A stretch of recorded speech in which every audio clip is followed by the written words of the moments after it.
An interfaith vigil recently took place on Boston Common in response to attacks mainly against Christians in Sri Lanka. While happening in a distant country, the attacks matter because they took the lives of at least 250 people. They also referenced other attacks around the world against people of different faiths, usually religious minorities. To talk about why this matters for the Boston area and its Sri Lankan community is a spokesperson for the Sri Lanka Association of New England, Thusith Mahanama. Thank you very much for being with us, Thusith. Great. Thanks, Chris. Thanks for having me. We seldom bring up Sri Lanka on our show. I think some of our viewers know this is an island nation somewhere south of India. But talk about what it was like when you were growing up as far as people of different faiths and how you felt about that. Sure.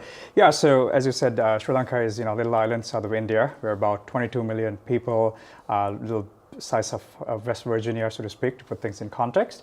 We predominantly sort of Buddhist, Sinhalese Buddhist, and then we have Muslim, Christian, Tamil populations living in Sri Lanka. And when I was growing up, I had friends from all different faiths. We didn't even think of them as from different faiths. Kind of odd to say that, and even now, because they were all friends, and we all had a good time and hung around. Of course, when I was growing up, also there was the Civil War going on, and there were some of these unfortunate incidents like these bombings, all that happening. But amidst all that, as far as I was concerned, we got along really well with everybody, whether they were, again, Christian or Tamil or Muslim, or didn't really matter. I know even when I was following the Civil War a little bit myself, what I saw mainly was references to ethnicity, and now we see something, this bombing, it looks like it's Muslims versus Christians. I mean, where did that come from? Yeah, I mean, that's a good question, which I guess no one really knows the answer to. But so the Civil War was definitely not religious, and in fact, Sri Lanka has always had harmony among the religions. Not to say that the Civil War is okay because it wasn't religious, but it was religions have always been in harmony. I mean, this sort of came out of nowhere. We were not expecting this, hard to kind of understand why it happened. I mean, I think we need to try to understand the root causes, because that's the only way we can hopefully fix this in the long term. But I mean, it came out of nowhere practically. I want to ask you about the root causes. I don't think this is typical of Sri Lanka, but what do you think the roots are exactly? Well, clearly, I don't know the answer. If I knew, I probably would have been doing something else. But the part of it is there's some discontent among people. There's different ideologies, whether it's Islamic ideologies or even some Buddhist having extreme views, and certainly on the Christian part sometimes you run into all those. And I mean, it's one thing for different people who have different opinions and views, and that's okay. If they are extreme, that can run into problems, and sometimes having extreme views and kind of not acting in violent ways, that's also a different story. It's freedom of religion, and free to think what you want to think. I mean, I think it's hard to. I can't comprehend people instead of coming to the table and sort of trying to hammer it out. I don't mean figuratively by talking, sort things out. Resorting to this type of violence is obviously unacceptable and hard to fathom. Certainly in Sri Lanka, they say there was some outside influence to the current attack. What happened? That may be the case, but as far as root cause goes, I think that requires a deeper and longer thinking. What have people been telling you about what things are like there? Because it's not just the body counts in attacks like these; it's the ripple effects, the psychic effects. What are you hearing?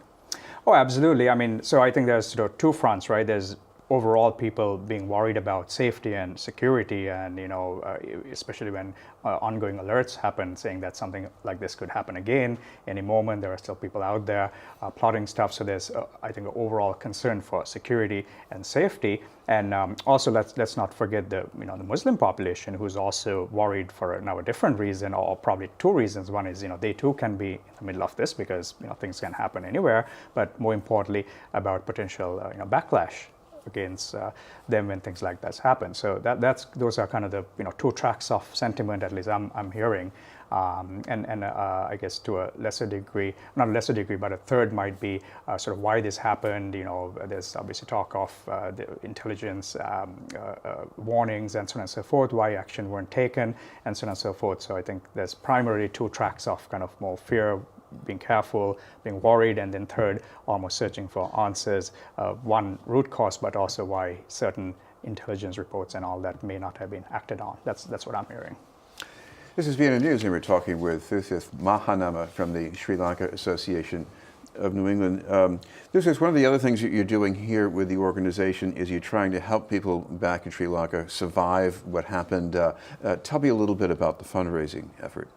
Yeah, absolutely. So as you know, there are victims from what happened. There are sort of two categories of funding needs. One is short-term, funerals, whatnot, all that, and then there will be the more important long-term issues where somebody lost a breadwinner or somebody needs a hearing aid and so on and so forth. So, that's what kind of Slane is really focusing on. And as far as the funds go, we've set up on the Slane website. So if you go to, if you Google Slane or Sri Lanka Association of New England, you can go to the web page, or you can like the web page on Facebook. And both locations you can certainly contribute. But the reason is that dollar literally goes a long way in Sri Lanka.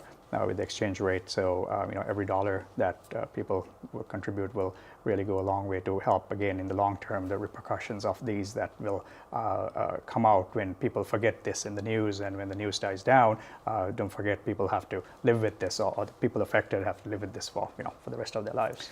Of course, the other effort is the interfaith vigil that took place last week.